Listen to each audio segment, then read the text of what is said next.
Ora, wag ka magagalit pag tinawag kang him or sir dahil hindi ka naman mukhang babae, mukha kang basketball player, kamukha mo si Bronny James. Tsaka tigil-tigilan mo nakaka-post ng mga naka-two-piece at naka-bikini ka sa online dahil ang nakakasuya at nakakaumay tingnan, ang sakit sa mata. Ora, wag ka magagalit pag tinawag kang him or sir dahil hindi ka naman mukhang babae, mukha kang basketball player, kamukha mo si Bronny James. At saka imagine, nag-graduate ka ng college tas hindi mo alam ang pronouns ng male and female.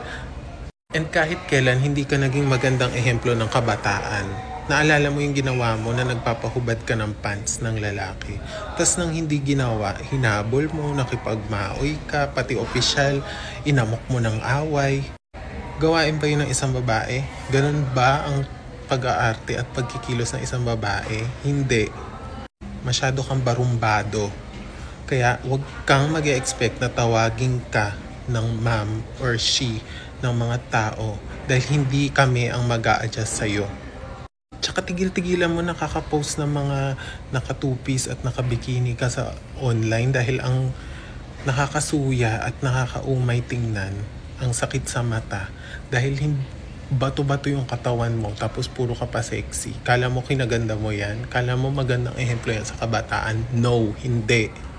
Mukha kang ayoko na magsalita ng masasamang words. Pero hindi siya maganda tingnan sa mata. Masakit siya sa mata. Anyway, yun lang. Bye.